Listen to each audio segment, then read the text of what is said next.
ज्ञान भारतम मिशन का एक और बहुत अहम पक्ष है। इसके लिए हम रिसर्च और इनोवेशन के कितने ही नए डोमेन खोल रहे हैं। आज दुनिया में करीब 2.5 ट्रिलियन डॉलर की कल्चरल और क्रिएटिव इंडस्ट्री है। डिजिटाइज मैन्युस्क्रिप्ट इन इंडस्ट्री की वैल्यू चेन्स को फीड करेगी। ये करोड़ों मैन्युस्क्रिप्ट इनमें छिपी प्राचीन जानकारी एक बहुत बड़ी डेटा बैंक का भी काम करेगी। इनसे डेटा ड्रिवन इनोवेशन को नया बुश मिलेगा। टेक फील्ड में के युवाओं को उनके लिए इसमें नए अवसर बनेंगे। जैसे जैसे मैन्युस्क्रिप्ट का डिजिटाइजेशन होगा, एकेडमिक रिसर्च के लिए नई संभावनाएं बनेगी। साथियों, हमें इन डिजिटाइज मैन्युस्क्रिप्ट का अध्ययन करने के लिए नई टेक्नोलॉजी जैसे एआई का उपयोग भी बढ़ाना होगा। मैं इस बात से सहमत हूं जब यहां प्रेजेंटेशन में कहा गया कि भाई टैलेंट को या ह्यूमन रिसोर्स को एआई रिप्लेस नहीं कर सकती है, और हम भी चाहते हैं कि रिप्लेस न करें, हम नई गुलाबी हो जाए, शिकार हो जाएंगे। वो एक सपोर्ट सिस्टम है, हमें मजबूती देती है, हमारी ताकत को बढ़ावा देती है, हमारी गति को बढ़ावा देती है। एआई की मदद से इन प्राचीन पांडुलिपियों को अगर गहराई से समझा जा सकता है और उनका विश्लेषण भी किया जा सकता है।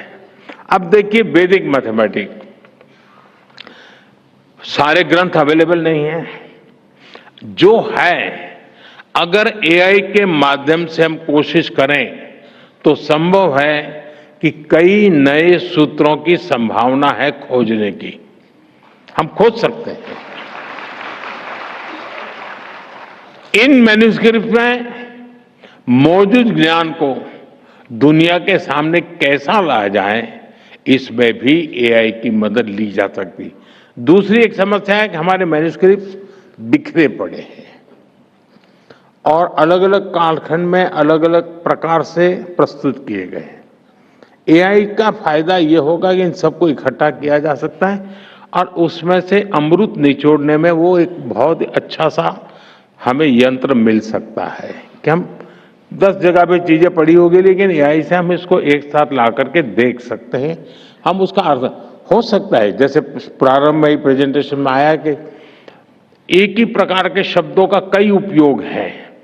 हो सकता है कि उनको एक बार चलिए 100 क्वेश्चन बन जाएंगे तो सॉल्व करना। आज लाखों क्वेश्चन में हम उलझे पड़े हैं, 100 तक तो ले आएंगे।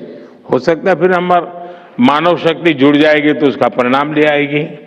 लेकिन ऐसी कई कठिनाइयां भी हैं, लेकिन रास्ते भी हैं। साथियों, मैं देश के सभी युवाओं से आह्वान करता हूं, आप आगे आकर इस अभियान से जुड़िए। और मुझे अभी बता रहे थे मंत्री जी की कल से आज तक जो लोग काम इसमें हिस्सा ले रहे हैं, 70% लोग युवा हैं।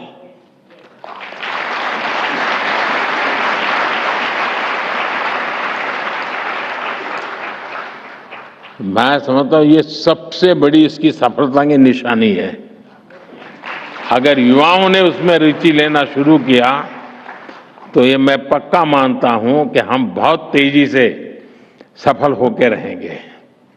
हम कैसे टेक्नोलॉजी के जरिए अतीत को एक्सप्लोर कर सकते हैं, हम कैसे इस ज्ञान को एविडेंस बेस्ड पैरामीटर्स पर मानवता के लिए सुलभ बना सकते हैं, हमें इस दिशा में प्रयास करना चाहिए।